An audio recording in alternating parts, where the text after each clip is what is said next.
Read by Dale Grothman. Shadows by Frank Owen. In abject terror, Todd Grogan crouched on the stairs. The house was in utter darkness, supposedly deserted. Yet down below he could hear the sound of someone moving stealthily about. Cold perspiration broke out on his forehead as though his brow were a sieve. His teeth clattered, and his hands shook as if he were palsied. In the great folds of blackness which enveloped him like a shroud, nothing could be discerned. From the bleak and barren mountain solitudes, the wail of coyotes drifted to his ears.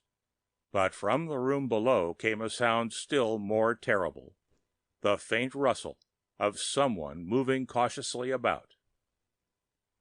Todd Grogan was a fugitive from justice. In fact, he had always been a fugitive. Since earliest childhood, he had fought incessantly against shadows, and now he was menaced by the greatest shadow of all. Folks used to say of him, "He is afraid of his own shadow." But what no one suspected was that he was afraid of everybody else's shadow as well. When there were no shadows, Todd Grogan was fearless. But where they existed, his terror was boundless. The fears which he had encountered during his lifetime had made him a pitiful wreck, fears none the less frightful because they existed only in his own twisted mind. And then there had come a day which had marked a nauseating climax in his life. He had killed a man in a fit of temporary insanity. Up in the hills, where the huge pine trees loomed up to meet the sun like giant gaunt specters, when the ground was covered with frozen snow which crunched beneath his feet like breaking bones, he had been lost for 3 days and nights. During the hours of sunlight he had been far from valiant, but as the shadows of evening crept down over the purpling hills, fear drove him absolutely mad, and he raced through the weird, eerie forests, shrieking like a madman. Thus he raved and tore about through the echoing woods until he fell exhausted.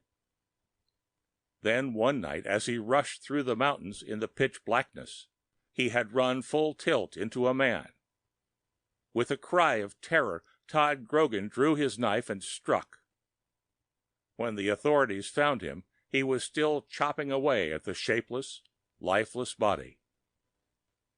Several days later, he was given a perfunctory trial, convicted of murder in the 1st degree, and thrust into prison. His guilt was established.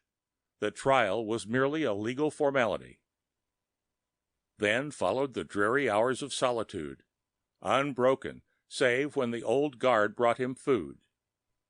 At night he lay on the cot in the dark prison cell, waiting for the dreaded hour that would rob him of life, his mind a chaos of fantastic emotions. He wondered about death. What would come afterward? Perhaps a man's life is simply snuffed out by death, and his soul existed no longer. He did not really fear death, but the thoughts of the countless shadows through which he would have to pass before the ultimate end made him a pitiful thing. In the yard they were building a scaffold. The sound of the hammering came to his ears like the ominous beating of drums playing a funeral dirge. Only a few more days, and the black cap would be placed over his eyes, and he would be led out like a beast to be strangled in the presence of a few friends of the state who had been invited to witness the event. Lying in his cell, he imagined that he could see his blackened face, protruding eyes and foaming lips, and it would all happen in darkness. That was the most terrible thought of all. One morning he overpowered the old guard, and after stealing his clothes, he left the prison without opposition from anyone. Whether or not he had killed the guard, he neither knew nor cared. He was free. Nothing else mattered. And yet, can a fugitive ever be free? Todd Grogan had escaped from jail, but he could not break away from the clutching grip of the shadows. Now, as he crouched on the stairs, his blood had turned to ice. He listened. There was no mistaking the fact that someone was moving about in the room below. Perhaps there were more than one. Perhaps the house was surrounded and escape impossible. There was not the faintest ray of light anywhere discernible. Even the moon was hidden by billows of cloud. The blackness yawned up the stairs with such an intensity that it seemed peopled by 1,000 grotesque shapes. In his hand, Todd Grogan clutched a revolver which he had stolen from the prison guard. In it lay his only hope. He crept cautiously down the stairs.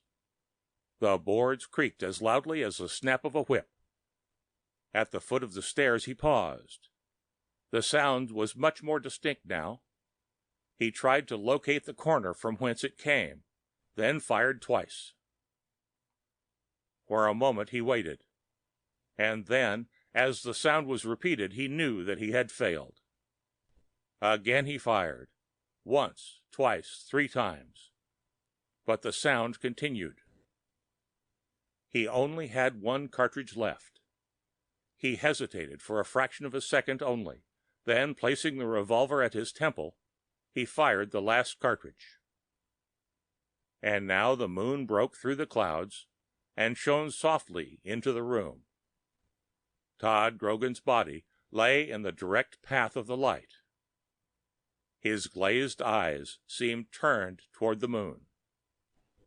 Out of the shadows, a huge black cat padded softly forward and licked the dead man's cheek. The end of Shadows by Frank Owen.